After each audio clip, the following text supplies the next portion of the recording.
What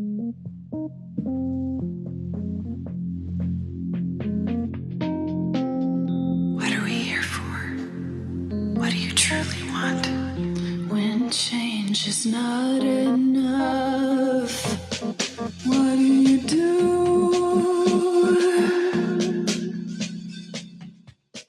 What are we here for? What do you truly want? When change is not enough, what do you do? Let's talk about it, the problems we face. Let's fight hatred, no time to waste. The mind is naked, we can see it without an x-ray. Life is easy if we work together. We're the keepers, we're the people. We're all equal, filled with purpose.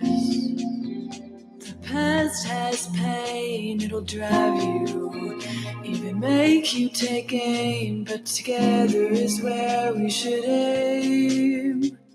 Together is where we should. What are we here for? What do you truly want? When change is not enough, what do you do? Listening to the Be Forever Cool podcast. My name is Rex45. We are talking about the 2006 MotoGP season. The year Nicky Hayden won. A lot of crashes, a lot of craziness, a lot of chaos. I can't wait to dive in it with the fellas and talk more about the season because I've learned a lot watching it again. And unfortunately, I didn't watch it in real time back in the day, but to be able to catch it and see it, man, it's been a blast. So, but no further ado, let's get this thing moving. Welcome to the show, Smitty. How you doing tonight? Let me get that mute off for you, man. What's good, man? Pretty good, man. Can't complain too much. Got a little injury going on, but I'll be okay for the race season. So, right. I mean, wearing glasses is not an injury, man. Nah, it's the foot, man. Boy, mash up over here, yo. How that happen, man? Come on, man. You mean it takes a long time to heal after a certain age. Nah, to be honest, I don't know how or when it happened. This has been hurting for the past year. Just deal with the pain. Just walk around with a limp, thinking it's okay. Then, you get this old man pain. It's like, oh, it'll get better in a few weeks, and a few weeks turned into a few months, and never got better. Okay. So I finally got it checked out. They said, yeah, it's broken. So, for the past year, I had a broken foot. Yeah, to walk around on. So we gotta send you to Missouri to see the doctors, Marquez, to get it sorted out. Man. I need his doctors, yeah, man. They can fix him. They can fix me. Yeah, you'll be able to race soon, though. Yeah. I'll be fine. No doubt. We don't want any excuses this year because it's gonna be a fun year, man. But we're gonna jump into it. We're gonna keep it moving. TJ, what's going on, man? Welcome to the show. How you doing this evening, man? I'm doing great. How you doing over there? See, I like that swag you got, man. You got that green and red, that Chinese, looking good. Man, listen, man, I'm trying to get like Reese, you know what I'm saying? I'm trying to get up that ladder like that guy over there, man, because, you know what I mean? So we trying, man. It's 2026, so even though we talked about 2006, that's 20 years ago. What's the good, man? Patriots won yesterday. I mean, I don't want to sit here and say, we're going to have a parade, but it seems like we might. I mean, we get some believers and a lot more haters, too, but we're climbing up the ladder. That's it. It was a good game, low scoring, but home field definitely matters, I'm sure. So, no doubt. Well, we're gonna keep it moving. Reese, I know he wasn't talking to you, and he said haters. I know you're an Eagles guy. I see some things happening with feathers all over the place. What's good, man? How you doing? Yeah, we lost, but it's always next year. We still got it, so we ain't worried about it. But all is good. Just out here in the cold, get ready for 2026. Yeah, as you know from Attack Yamaha, once you taste that champagne, man, it's hard to get it out of your system, right?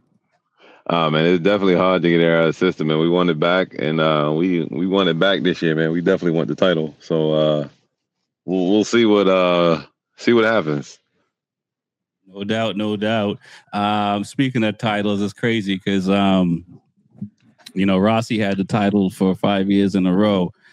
So that has to be a interesting feeling to lose it the way he did in 2006. So, fellas, welcome to the show. Lots to talk about. As you hear me say, Rossi won the championship in a row for 5 years, three with Honda, two with Yamaha. And in 2006, we got some rookies. We got Danny Pedrosa. We got Casey Stoner, which is different. We got Melandri, who's starting to come into his own and wanting to get more. We lost Max Biaggi, which is unfortunate. Sete's still there and still fighting. I mean, I'll give it to him. He was still fighting, man. What do you guys remember from the 2006 overall? Before we kind of dive further into some of the rounds and stuff like that to kind of just kind of pan out. I mean, obviously the first round was pretty crazy with crashes off the bat, but like, what do you guys thought? Let's start with Smitty. So what stood out with maybe that season was Rossi's struggles. And not actually him per se, but the bike. He had a lot of DNFs, a couple crashes. The bike had a chatter issue for the first half for the first half of the season, Mm-hmm. and they couldn't figure things out. But I don't know what round it was, but they took the 2006 engine and put in the '05 chassis, and then that did kind of smooth things out, and the chatter went away. But I guess for me, like in my mind, like it's a plug and play type thing. But with those bikes being so advanced, it wasn't that simple. So it caused more issues. So he still had more DNS, but it's not from his chatter crashing. He had a couple clutch issues. So, but yeah, he struggled, crashed, got hurt. But that was his worst year that he ever had luck wise. Right, Then right. Hayden. No doubt. I agree with you. Rossi struggling on the Yamaha was real, and it's interesting back then from the outside, you didn't hear much of the chatter like we hear today when we see riders struggle with the manufacturing stuff like that. So we definitely people are talking a lot more in 2026. TJ, what are your thoughts, man, overall on the championship, and you agree with what Speedy's saying? Yeah, for sure. I definitely agree with Smitty saying Rossi definitely had his struggles right off the back from the first race. Uh, him getting clipped, I forget by who, but that just kind of set the tone. I mean, obviously he had his moments, but I think Rossi's struggle was a standout. Also, think the reasons like the competition level is definitely raised. So, Nikki Hayden was on a charge from 2005, and kind of having his mind set on what he wants to get a championship, and he went right into the 2006 season. You know, he didn't win too many races, but he was definitely on the podium pretty much the whole season. Right. So there's a lot of challenges out there for Rossi. Pedrosa getting some victories, and Caparossi winning, and Landry. All those challenging more of the past seasons, and the championship is actually much closer than it has been. So it's definitely a lot of struggles on Rossi. So I agree with Smitty on that. No doubt. Rossi finished 14th in that race. We got some Sete Juvenile crashed out of that race. Caparossi won on a Ducati. Ducati, I mean, they had their ups and downs, but they looked good in 2006. Pedrosa, first race of the season, he's on the podium. Second place is pretty huge. Nicky Hayden in third place, as you mentioned, two Hondas back on the grid, and it's not Rossi. Reese, I mean, what are your thoughts on the overall season and, what Pedrosa was able to do as a rookie? Because, I mean, as we were saying before we started the cameras rolling, I mean, he is, Pedrosa was the Pedrosa before Mark Marquez. I mean, I agree with that. I agree with Smitty. I agree with TJ. I mean, Rossi had his struggles, but then, you had Pedrosa that was coming in as a young kid. As we did say, he was Mark Marquez before Mark. He was that Mark Marquez. I mean, he came in as a young kid, hot, ready to go. I mean, he had the worst case of bad luck in his career, but he was good. And I would have wished he would have did a lot better. But that season was a good season, the 2006 season.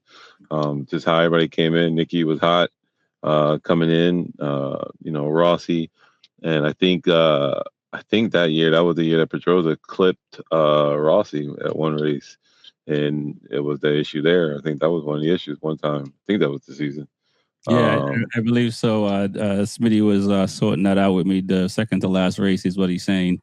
yeah, When the took out Rossi, but to for a team to struggle, halfway through the season and be in the top three towards the end is pretty huge.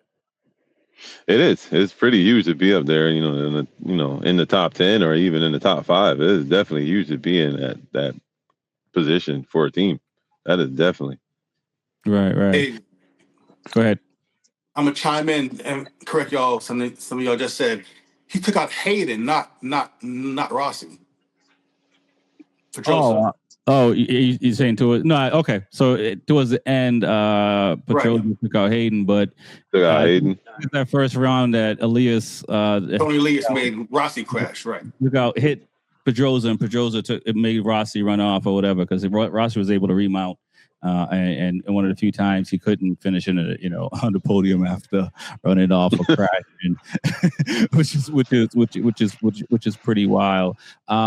It's interesting to see guys. Back then I think it seems like more the season these days, as far as the different rounds, are more kind of organized through distance and stuff. Where back then it seems like MotoGP was crisscrossing all over the place because they'll be in Spain, then they'll be in Qatar, and then they'll be in at the French Grand Prix. Where now they kind of move along around the world. What are your thoughts of them racing in Istanbul? I think that was the first year that we're there in Turkey, which was huge for them.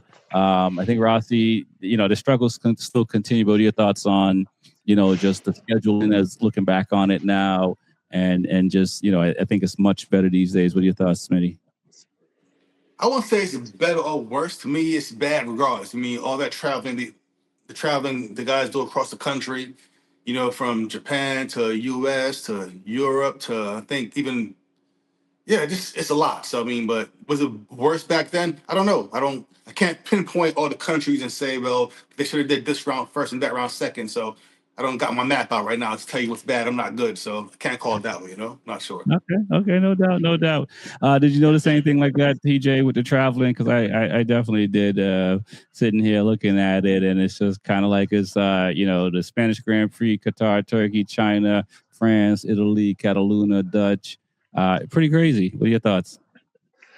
Yeah, I mean, I agree with Smitty. Like traveling does suck, but it comes a part of the sport, So, but yeah, I think the schedule was definitely a little different. I know, like going back a few years from 2006, like the first race wasn't at Jerez, and now they have different tracks, like China, Turkey. So like you're adding stuff on, and it's just you don't know what is the best time.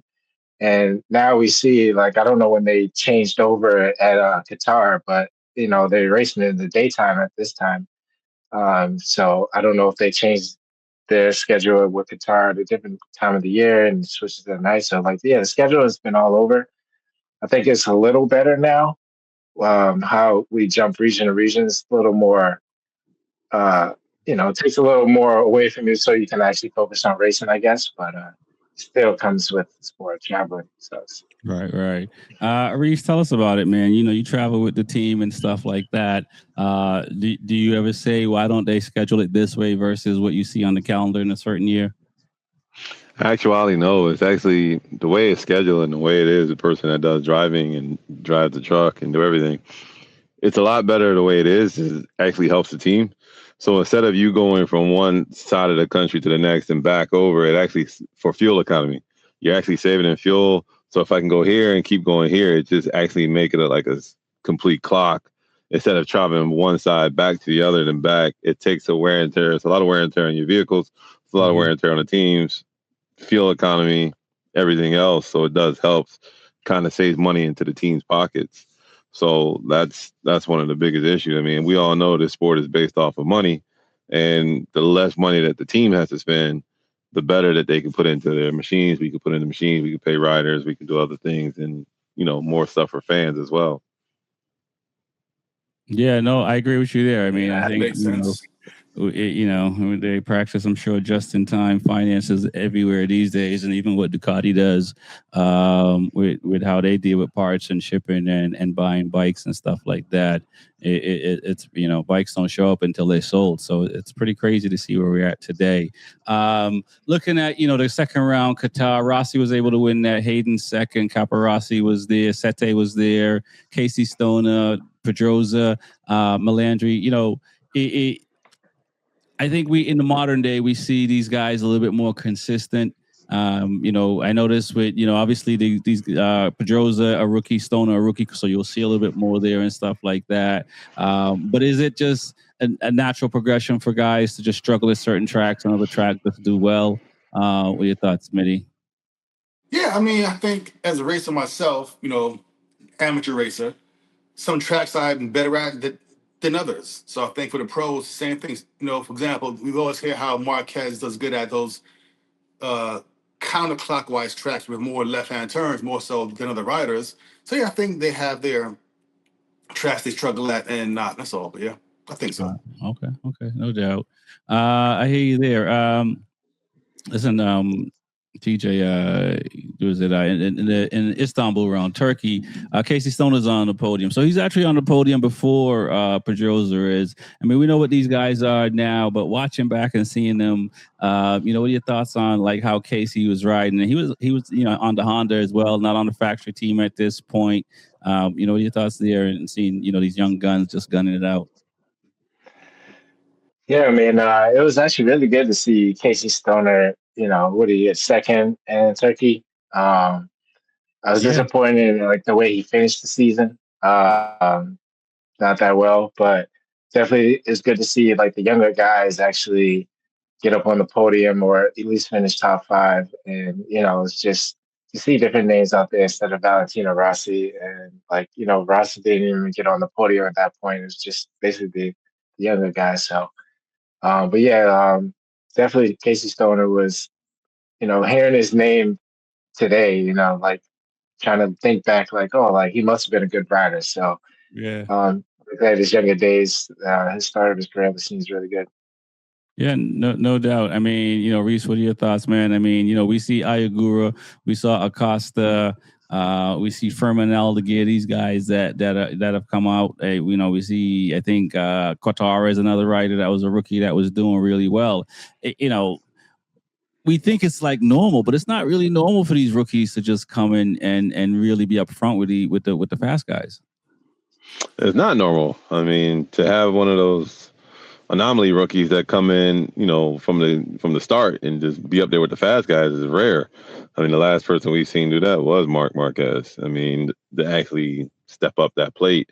Right. It's like any other sport. I mean, you have those talented persons that are going to outshine and stick out from anybody, and then you have those guys that they are talented. The talented guys are going to be that mid group, that mid pack, and then the stars, the extreme, as we call them, aliens or outshine rookies. They're going to be up there in the top 5 in that top 8 class. They're going to be up there. So I don't think we have any more rookies coming up like that right now. And I'll put this to Smitty and TJ. What are your thoughts on what Reese says about rookies coming up like that? Is it just because there's just more training for these guys, so they're all kind of at the same level? Where back then the training was more talent before the training, because I think it was more talent, and then the training caught up to these riders. Where now riders or basketball players or all these teams now young people, they can go to all these different programs and get that training and maybe not have the real life experience or the talent per se, but they got this training. What are your thoughts on those guys then versus now? I think the training has helped. I mean, yeah, but tell you what, training helps in all sports. Like you said, basketball, those kids play with coaches. They hire some like 6, 7, 8 years old, going to AAU, doing travel ball. Like kids play like with 3 teams nowadays for like 10 years straight prior to high school. And it's a lot. And even in GP, these kids are on mini GPs, ovales, all that stuff. And I'm not sure how it was back then in the 90s and 80s. I think you just maybe rode dirt bikes, probably did flat track, maybe super bike. That's it. But then off-season training, how these guys doing car tracks on mini bikes, training nonstop. I don't think that they did it back then. So kind of like you said, back then it was just talent. The best talent rose. I mean, and talent naturally.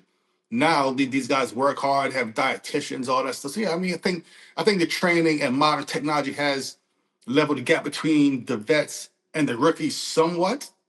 So I think it's easier now for rookies to come in and do well versus back then. But Right. and it's impressive.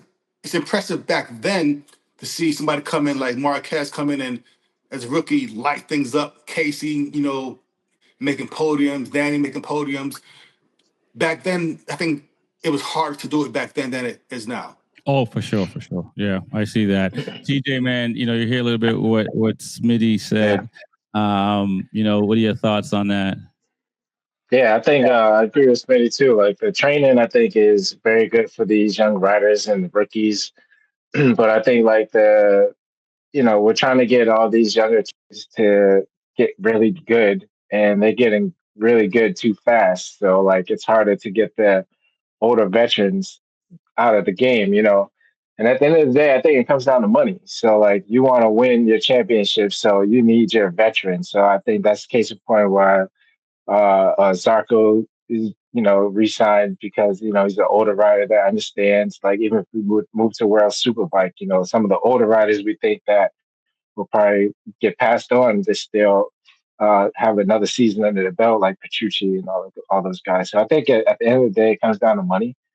But I think, like, the talent level is just growing so fast, it's hard to, like, just throw a rookie in there, expect them to give you, everything. Like, finding a Mark Marquez, it's very hard, or Valentine Rossi. Like it's a hit or miss type deal. So I think at the end it comes down to the money and trusting if you want to bring in a rookie at the right time. Right. Where we're kind of seeing it now. Where I think they're hoping for that for some of these rookies. I saw a thing, Reese, the other day where Lorenzo says the riders are too friendly today. Looking at some of these old races. Outside of Gibonel and Rossi and maybe Caparossi and Rossi, everybody else seemed to kind of get along. So, what are your thoughts? Is Lorenzo kind of off on that? I know him and Rossi didn't get along, and him and Marquez, but he's right. Like, some other riders, they seem to, like each other. I say he's right, and then I feel the same way when I play sports. You know what I mean? Like, and I play ball. If you were on the other team, I hated your ass. I didn't care. Like, we could be cool, we friends, but you on the other team, I don't like you. I just want to win. I have that competitive nature in me. I want to win. I'm not going to try to hurt you, but I'm going to try to destroy you. When the game is over, the season's over, then we can go shake hands. We can go have lunch after the season's over. But yeah, I think, Lorenzo has a point there. It's all friendly. I want to be friends with these guys, and when I come up on the inside, I don't want to, be too mean to him. I want to give him a little bit of room. Damn that. You both are fighting for, your points and your money. And, like Lewis says, there's a big payout difference from first to second. Like, if you want that money, take it. Like, if not, then get off the track. And then to another point on, to answer to say something about what Spitty and TJ said, which I didn't hear none of those guys say, what the rookies are coming up.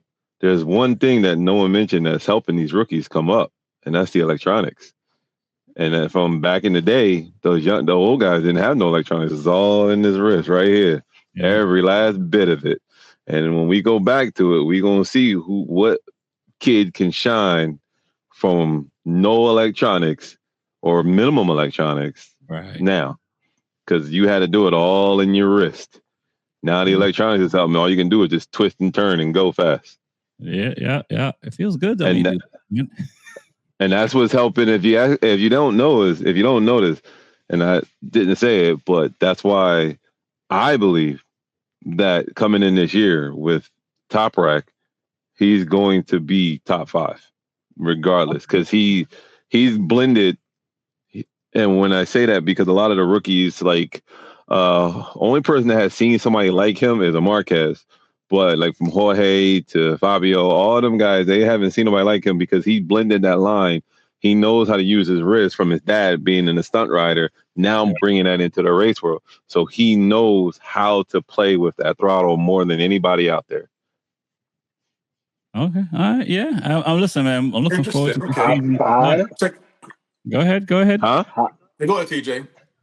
No, I was just saying top 5. You gave him that already? No.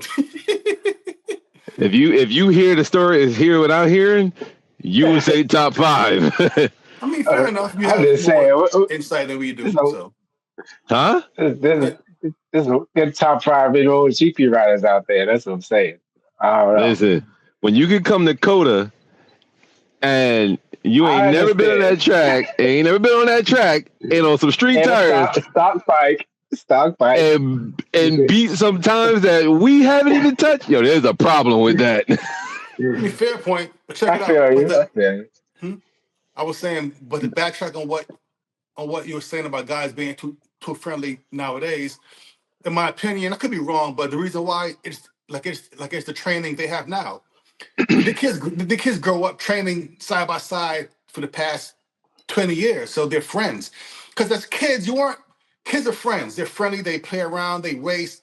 They don't have that like dog in them, so they grow up as friends. It's like basketball, same thing. The kids are 7 years old on these travel teams, AAU, and they're buddies now. Because back in the 90s, we had our high school team, and that was it. So we had no other friends outside of that little.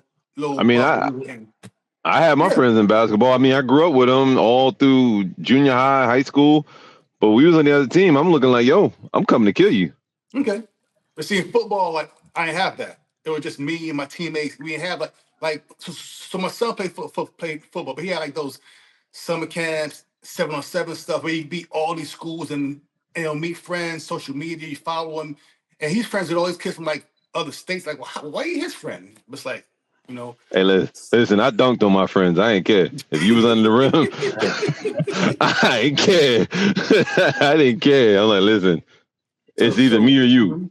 Right. So the training is a part of why these guys are so friendly now versus the older guys weren't friends. Because the guys who are our age, like Rossi and those guys, they didn't have kid friends that he rode with that are in GPs now, I don't think.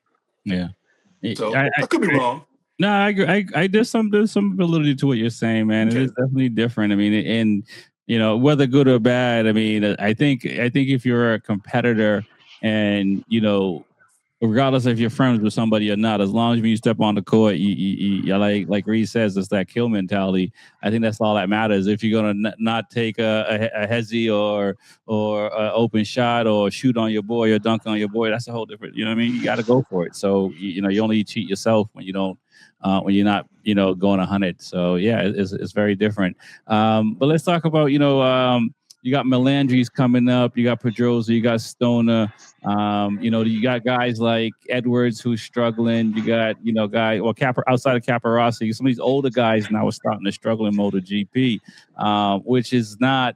We didn't see that from like 2002, 2003, 2004. It was like kind of like a natural progression of these riders coming up and kind of staying to the top. Now you got a few guys now in the last couple of years that are young guns under 24, 20 to 24. These guys are that are like really stepping on everyone's chest. I mean, I know we're seeing that. I think I guess when Quartararo came into MotoGP, we started seeing young guys come in again. So, what are your thoughts of seeing these young guys and just being able to come out and, and dominate the way they've been doing? Start with Smitty.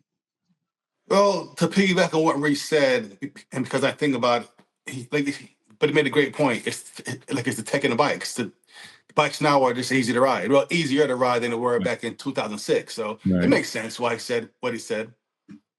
And I think back then to be a rookie and be good, you had to be nice.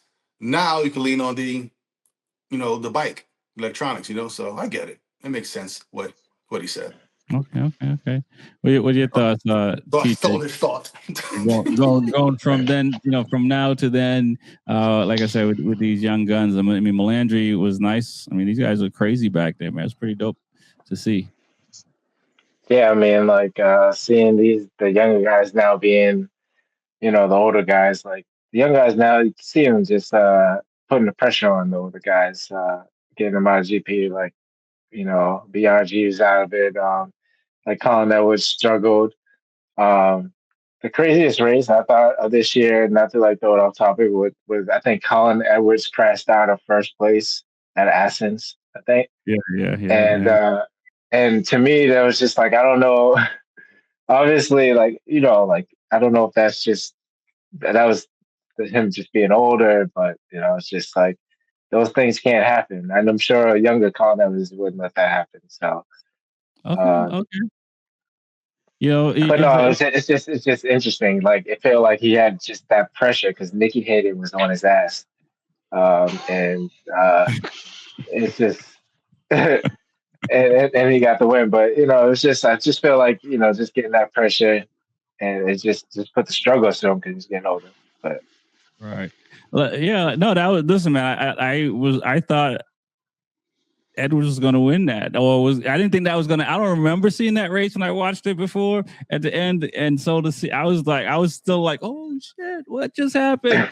and way to, that there's no good way to fall off a bike. But that's not the way you want to. It's like the last corner. That's not like pitting early because you think you won the race, or like Alicia Spargo thinking it was a lap sooner or something like that. And like we're talking before the cameras rolling, Reese. I mean, he had no choice but to stay on the gas. So it's just one of those things, right? I mean, because if he tried to control it, he would have lost the race either way. I mean, at least he would have. And that bike hit that wall, and I mean, I've been over on that side in Aston, watching the race, and flipped up, and he still got back on that bike and rode. But yeah, man, what are your thoughts on, what TJ is saying about Edwards and that crash? Because I mean, it was a nice race to watch between them boys. It was a nice race. That was one hell of a crash. You know what I'm saying? That was one hell of a crash. I mean, as you said before the cameras rolled, we always how it was a great comeback for Marquez with the injury. Yeah. But these boys back in the day, boy, they would come back the next day on crutches and broke limbs and surgeries done 2 days or the next day. I'm like, no, I'm gonna still race. I could do my push-ups and I'm on a race. Yeah, Stoner, one of the races, they said they ruled him out. They were mad. They were like, this doctor's not on our side. He won't let him race. Yeah. Like, Lorenzo breaking a collarbone and going to get surgery. I'm like, man, this stuff, what are y'all doing? Like, I'm going home. I'm taking my ball. I'm going home. I'm going to rest. But yeah, I got to say that year, Melandri gets the trophy for riding. I don't even say wounded. He's still in war. Because it's like, I mean, is it just the mentality? Is it like a contract thing? I mean, they owe the bookies. Like, I think it's just, for us back in the day, it's like the same thing with sports. It's just the love of the sport. It's the love of the game. You just wanted to go. My mother always used to say, like, if I got hurt, I never understood it, but she always used to say, like, either you're hurt or you're injured. I'm like, that makes absolutely no sense. But she was like, well, if you're hurt, you can go back in. If you're injured, then you sit out, but don't think you're going to go home and sit and play video games and then not go to school because you're still going to school and read books. I was like, nah, I'm just hurt. I'm going back in. So I think it was just the love of the sport and the love of the game. That's it. I think that's what it was back then. Now the people they love it, but I don't think they have the love for it. I think the only person that actually have the passion for it is Marquez. Okay. I think he's the only one out of the group because there was a little video clip on him, and he was saying, like, he showed the scar, and he said, this is just, I didn't do this just to heal. I did this to win. I said, Jesus Christ. Dude's a maniac, man. No, but it's out there. It's the old school mentality, that's all. Back in the days, players played hurt and they played injured. Now it's like, look, I got a little, sprained wrist. I got to sit out. I mean, and I kind of get it. Like back then it was about, look, I got a race. That's my job. And my job is on the line every race. Now the players in all sports, basketball, you got load management, football, players take so many plays off. You got 2 running backs doing the whole game. And back then you had 1 running back the whole game. So I get it. It's just time change. Players think more about their health and CTE and getting injured. Everybody's soft now. But let me I'm gonna just say soft. Stay soft. Stay soft. no. Let's back up a little bit. They may be soft, but that's a lot of pain you have to endure. I'm no professional racer, but I dislocated my hand, ligament damage, a headless screw in my wrist, and went out and raced. Like 8 months later, and I couldn't even get my glove off after doing a practice session. That's a lot of pain to tolerate. I mean, we talk about these people that do it. You think about these, these ultra marathoners and stuff like that can deal with a lot of pain. It's a whole different. That's genetics, right? Because not everybody can tolerate that threshold of pain that some of these people are going through when they're putting themselves through something for the love of it. Not even like I'm trying to escape, war. I mean, I played with a fractured wrist. I still got. If I went down the list of injuries that I've had, Jesus Christ, you'd be like, how the hell are you still walking? I'm like, from concussions, dislocated fingers, cracked ribs, dislocated shoulders, fractured orbital eye sockets. I mean, the orbital eye socket, I didn't even know. I was knocked out on the ground and went down to the trainer room. I was like, yo, just what you got to do, get me back in, and wore some glasses and went back, still with a black eye. Right, okay. And is that just adrenaline, or is it, I can only speak for myself. At some point you a flip switch where you just kind of say I'm in it 100, right? And then you just kind of just associate everything to the fact that you're in it, right? I mean, I was in it, but it's like I just knew I wanted to win. And I was like, I wanted to win. We were playing a rival school, and I was just like, yo, and I know my team needed me, and I just like, yo, I got to be out there. I have to be out there. Yeah.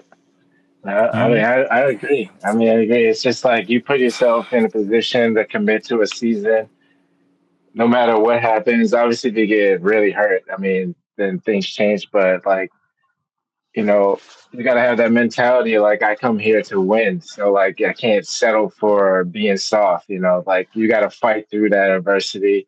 And that's why it's just crazy to see how Rossi was and how Mark Marquez is now, and their mentality, even when they get hurt, and just come back, and just the willpower that they have just to overcome, even if they crash again. No, I'm not satisfied because the season's not over, and then that's when that's their chance to rest and decompose. But, right. Yeah. And the crazy part is that they come back and they do better than other riders who, in theory, are healthier. It's not just that they come back. But think about it. You got to think about it. Did you, as a rider, as an athlete, or anything you want to do, some of these kids don't think about it. All the time and energy or money that your parents put up, or the energy that your parents do, or the energy that you do, the sacrifices that you do for practice and training and everything. Why are you doing it? If you're going to sit out and just say, I got a little injury, but you can go through it pain-wise, go through it. Just deal with it. You putting all that time and energy sacrificing for nothing just to sit out because you got a little sore. Hey, man, you got to suck that one up. I tell my daughter all the time, I'm like, hey, you fell? I'm like, what you do? She's like, oh, we get back up. That's it. Keep going. Okay. All right. I can say that the prize for winning after being hurt is so much rewarding than just a win, because of the amount of effort you put through to get to what you want to do. Yeah, I won't know because I ain't been in a race yet, so I don't know what that feels like, man. Don't worry, when you get it, you gonna cry. Hey, listen, man. How many years has it been? I feel like, what's the name, man? Like Taka Nakagami. I was just telling someone. Don't worry, you'll get one. Earlier today, I went 4 years before winning. I switched from a twin to an inline 4, and then had a crash in between that and some other stuff. It took me 4 years before I could get on the podium. So I'm like Taka, man. Just happy to be out there racing, man. Well, I mean, look, I think that's That's part of it, though, right? To be happy to be out there, but also not giving up, right? Because I think if you walk away from something before you get over the mountain, it's kind of always going to be sitting on your shoulder, right? Yeah, I know. Mm-hmm. So you ain't got no choice but to keep going. So and when it does happen, it's gonna be one of the sweetest things ever, because you know what you like. For me, I remember after every race, it was the same thing. The first hour is just thinking of all the bad things I did at the track. You know what I mean? And then halfway through, I start to realize, oh, okay, well, this was better, and that was better, and this was better. And I was, like I was telling someone earlier, I was like, when I first started in 1 year, I was like 10 seconds behind these guys. And by the end of the season, I was able to beat those guys, but I didn't know that until just, talking myself back on the ledge after sitting here saying, man, I'm never going to get this. I'm not going to get this. But you got to keep that motivation no matter what. I mean, that's what kind of gets you over. So you kind of have to drink your own Kool-Aid in a sense. Yeah. Right. You know what I mean? So it does take a special group of people to, Rossi had money at these level. These guys are having money, so they don't necessarily have to do it for the money. It's not like they're about to get evicted or anything like that. It's just literally just on the strength of us trying to just. It's a weird place to get to. I think if you get there when you're younger, it's one thing, but like for me, getting there older, to not give up, to regardless if it's raining or something break or whatever the case may be, if you got to stay up all night to rebuild, is like all these things you have to kind of learn before you can really say, I'm gonna go do it. Maybe if a few people might just say, I'm not gonna give up, but really you have to kind of go through that. What are your thoughts on that? Just going through the adversity and building up to get on the other side. Go with TJ. Oh, yeah, go with TJ.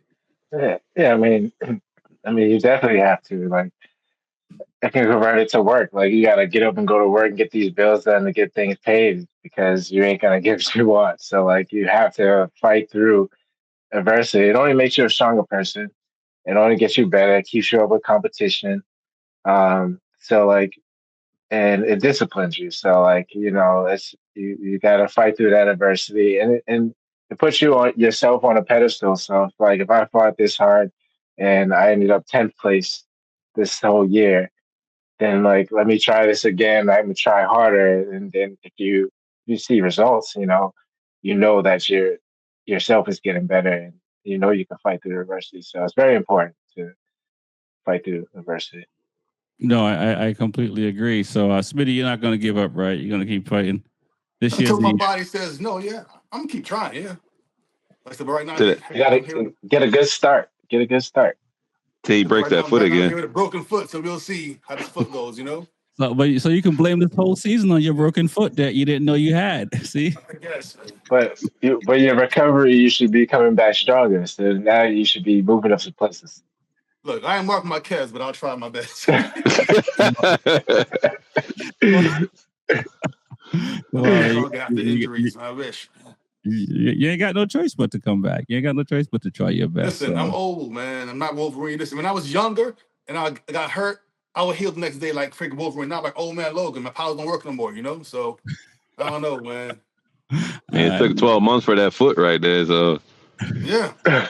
So we'll see. Nah, I mean that's part of it, man. I mean the recovery, the rehab is such a crazy thing. But let's talk about the 2006 season some more. Their second year at Laguna Seca, or back at Laguna Seca.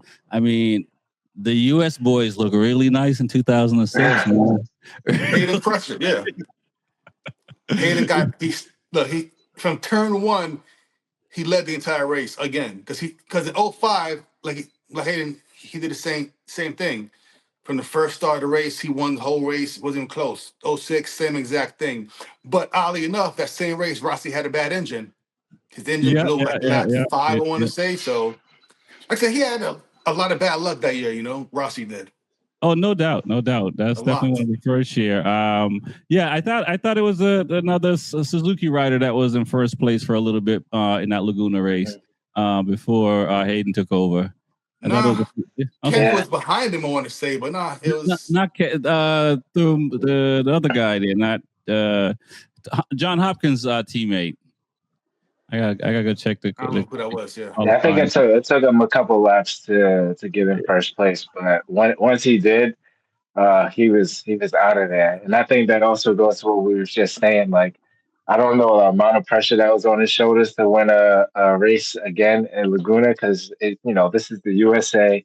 I'm American. Like, you guys are not going to win here. Just kind of how Italians feel at Mugello, but there's just so many Italian riders now, or so many Spaniards, or so many French. But to have someone else come in to Laguna Seca and win that's not American, I'm sure Nicky was like, nah, it's not happening. Yeah, Stone But crashed out as well. he took off and handled that. What are your thoughts, Reese, on the Americans in 2006? And I mean, and it wasn't just Laguna, because even Kenny Roberts had a couple of pole positions as well on that special Honda bike with the Kenny Roberts. I guess everything else senior. Pretty wild. What are your thoughts? I mean, I agree with TJ. I mean, it's a lot of pressure coming in as an American on the world stage, and you're coming into our home territory. I mean, it's just like Lewis says. I mean, that's you go to your home, country. It's like you have that extra boost behind you just because of the fans, the pressure. Like that's just an extra 10 horsepower right there. And that right there is just that alone is going to push you to the top and to the forward. And you came in to the that round from last year already winning. So now there's more added pressure on to you to show the world plus these guys out here that it wasn't a fluke for me winning. This is my home turf. I'm not gonna let you beat me on my home turf because just like any other bike, they're not gonna let you beat them on their home turf. So no doubt. What are your thoughts, TJ? Yeah, no, I'm agreeing. Like, you can't come and beat me on my home turf. So it's kind of funny, like when we watch races where another nationality wins there, and you got to hear their national anthem, and it's not like the Italian like Pecco always winning. It's like at Mugello or something like that. So like Right. you know the fans got your back, and they want to see you win, especially like Portimao and Miguel. Even though he knew he wasn't gonna win, like the fans were supporting him to try to give him an extra 10 horsepower, like Reese was saying. But the home track really matters. I agree, Smitty. What are your thoughts on the U.S. and what they were able to do in 2006? That's cool seeing them win at Laguna Seca. I like it. Like I said, him and Kenny. I think Kenny got second place that race, right, or third. I don't know, but it was a two U.S. guys. No, Edwards. I forgot who it was, but it's always good seeing hometown riders win. I agree. No, it definitely is. I'm trying to see. Was it who was on it? It was Pedroza Melandri. Okay, guess I'm wrong. Yeah, Roberts was fourth. And I think Edwards had some issue. He fell back and stuff like that. But let's talk about like the tires and stuff like that. Them dudes had like chunks of tires missing out of races the way they were beating on those bikes. I mean, is that the lack of electronics back then and the wrists just getting a little bit too heavy? I mean, Bridgestone has special Bridgestones. They were like, it's like they were like Colombians bringing in drugs, in the night for folks with tires, man. Different manufacturers coming in the day. Did we see where the tire manufacturers are today? Do you think if they had half the setups they had as far as tire compound or what they can do today, those 2006 bikes would have been even faster? And like I said, well, again, the chunks of rubber coming out those tires.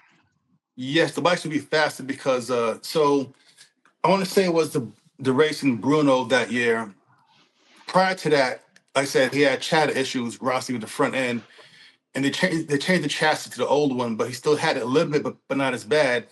Michelin made a new tire mid-season, not to really help Rossi, maybe, I don't know, but they put it on a Bruno and the bike smoothed out instantly at that point.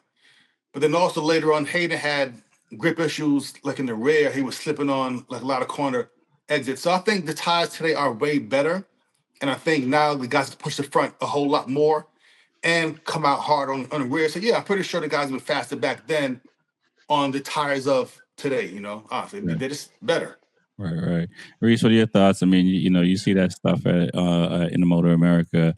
I mean, can you imagine guys still going? There was one race where Rossi pulled in because he thought it was a rear tire, but it was a front. But they replaced the rear, and he went back out, and it was still there. And it was like 50 mil of the rubber was gone in the front tire. I mean, I agree with Smitty. I mean, if they had the tires and the electronics that we have today, back then, they would go a hell of a lot faster. I mean, a hell of a lot. So, I mean, I see tires all the time working in the pit, and I'm dealing with them all the time. I mean, there's a different set of elements. You have track condition, weather condition that's going to help on tires. Then you have the tires themselves, that the tires spin on the rim. Um, you know, too much grip, less grip. And I think those guys back then, they was just hard as heck on the wrist and the throttle, just trying to get as much power and as much grip on with the bikes as possible, and then trying to get it back in, trying to get it in there, trying to do everything they can just to push, and they would push the front end hard as they can. So yeah, back then they're going to lose a lot of chunks of tires. I mean, the chunks of tires, we lose a little bit of chunks of tires I see coming in, and then the material that the tires are made of weren't as great as what we have nowadays neither. Right. Before we go into the fans still running on the track and stuff like that, and all the crazy burnouts and stuff like that, the overall championship. I mean, you had three guys that could have won the championship, but it could have been even more than that could have won the championship. It was one of the first championship. Again, this is the first one that Rossi loses after, winning 5 in a row and stuff like that. Would you have wanted to see Rossi win another championship? The way it played out, was it really entertaining for you guys? Because it was very entertaining for me to see, and to see these other guys. Not to say, I think we've heard, people saying they get sick and tired of Ducati winning. Were people getting sick and tired of Rossi winning? I don't think so. From the fan perspective, the fans they're crazy. But you know what I mean. What are you guys' thoughts on how it played out, and obviously Rossi not winning? But nah, to me, it played out great because that somebody who's American won, couldn't get any better. For Hayden, I've been a fan of Hayden since like 2000ish. He was back in riding in the States for Arian Honda, then American Honda, then GP. So I've been a fan of Hayden since for a while. So I'm glad that he won. But that year was for me a very up and down because, like I said, Hayden was consistent, but not the best rider that year.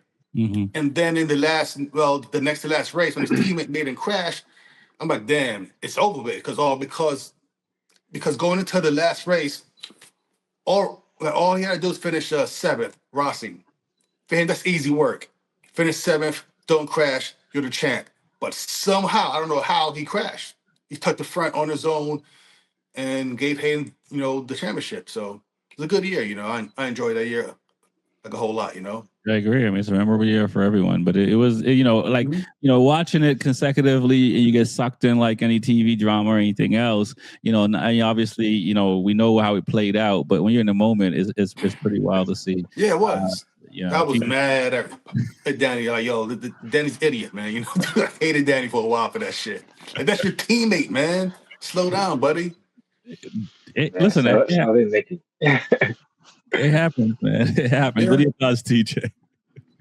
I was gonna say, so did Nicky. He definitely showed his emotion when he went down on that incident. Like Danny, you don't know what's at stake. Like, are you crazy? Like, you trying to eyeball me right now? Like, just give me the points.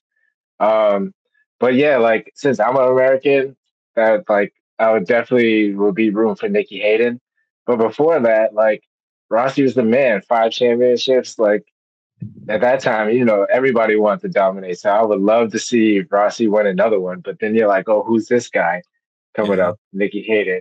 So it's just like, you want to see Rossi win, but then again, like a youngster like Nicky Hayden and being American, I think that is a much better way for me to see Nicky win than over Rossi. I think that's a good way But it was good to see that Rossi was definitely trying to come back after the way he started the season.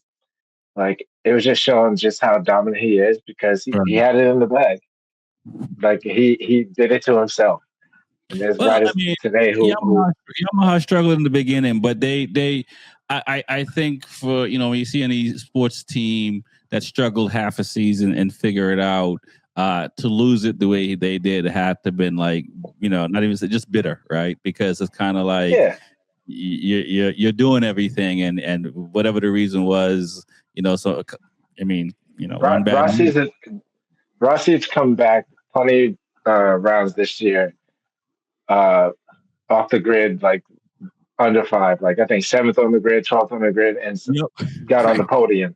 Yep. So like for him to only have to finish seventh, and Yeah. he was, didn't have a problem with the bike. It's just crazy how it was unfortunate. I think that he was just so far back that he just felt like he just had to go and get that push, and Right. it happened way too early. Right. And Yeah, he it's had it. it's the Kobe Bryant thing or the Michael Jordan thing, right? You're gonna hit 98% of them shots, but you're gonna go home once or twice. You're gonna know what that feel like, I think the only other person besides doing would be Jonathan Ray would be be able to say, hey, I won 5-6 in a row and then lost.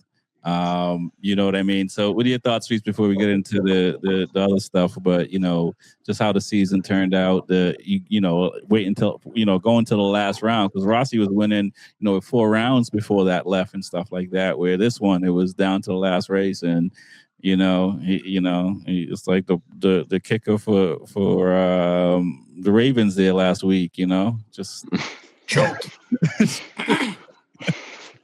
I mean, I agree with TJ and everybody. I mean, as an American, you want to see your own guy win. Especially in the world stage, you definitely want to see it. I mean, would have been nice to see Rossi get another one under his belt and have that 10th championship that he could have earned for. I mean, yeah, because Rossi is the GOAT. He is the one that made the series what it is. I always love seeing Rossi in his wacky championship celebrations, so I was looking forward to seeing another 10 or whatever. But yeah, it was nice to see Nicky get that and take the win. I mean, you have a bonehead moment, and Rossi had one of those, and he went down on his own. I mean, that sucks to suck, but that's racing.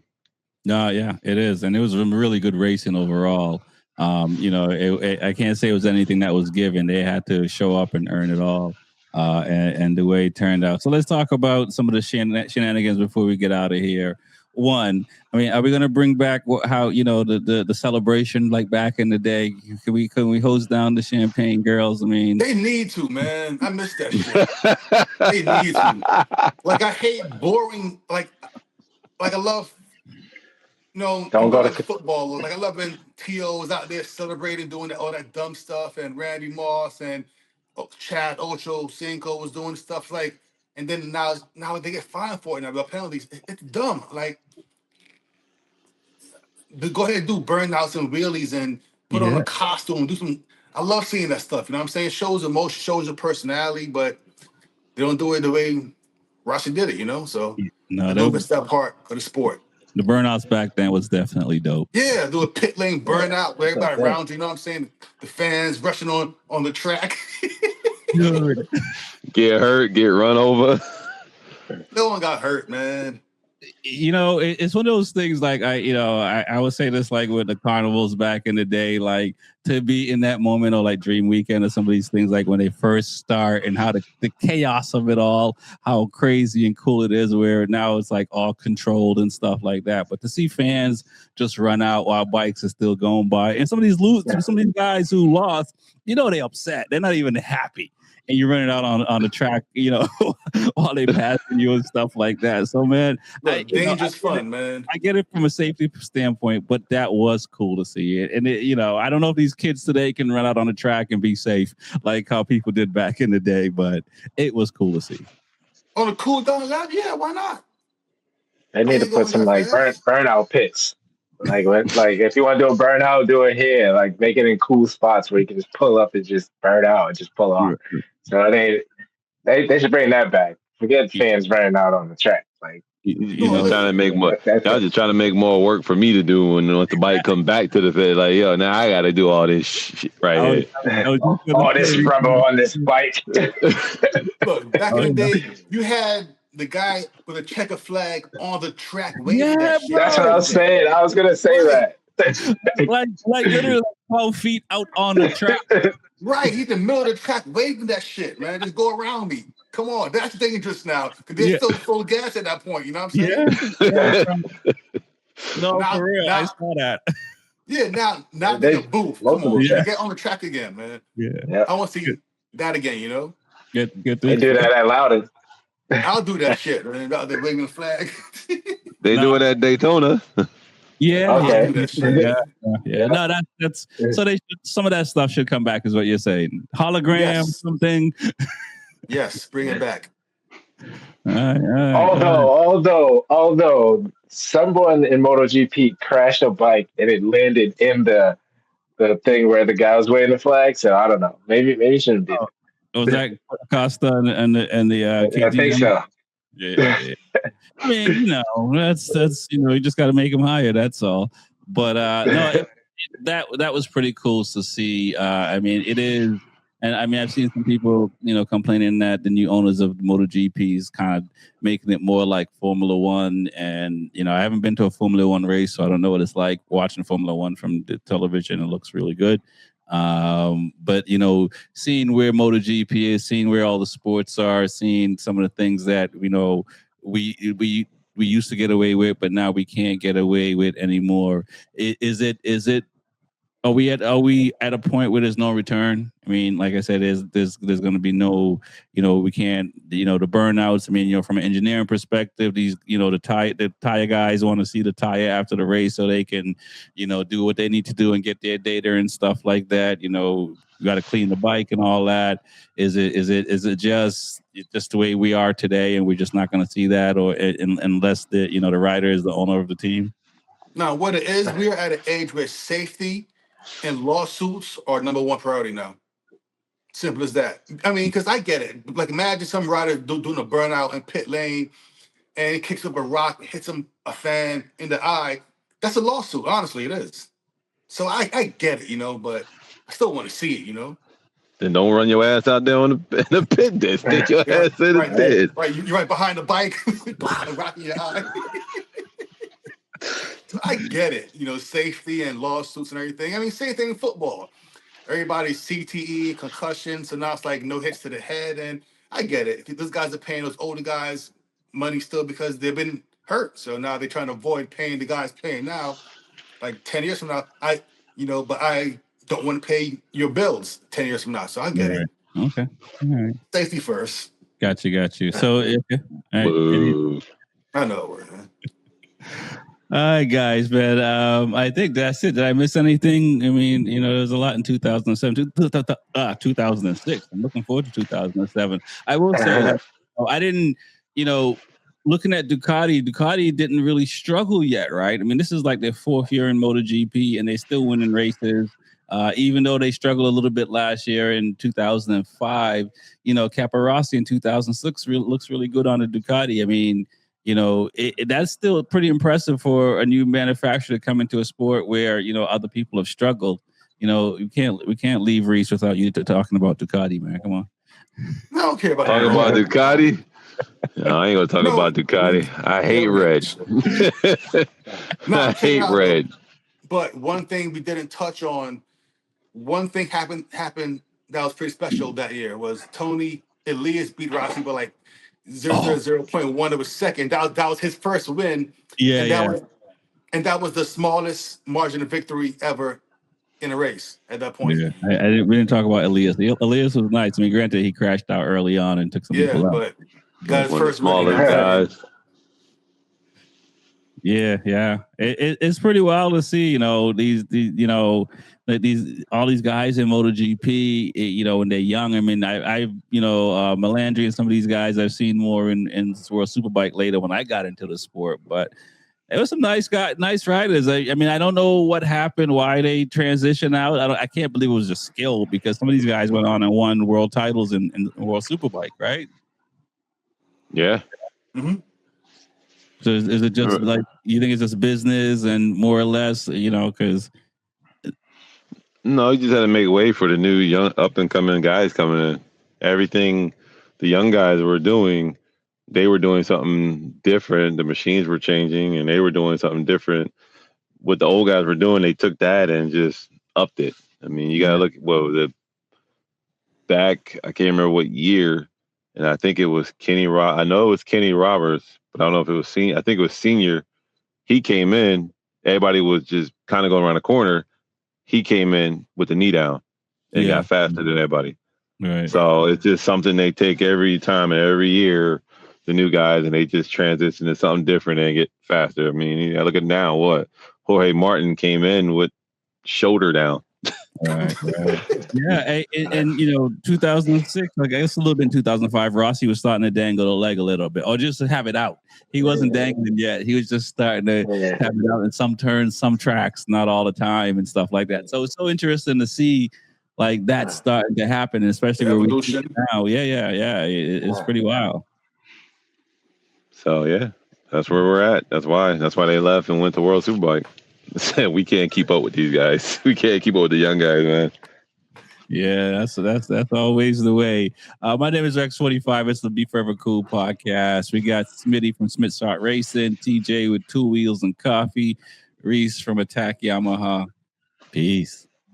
Peace. I'm out.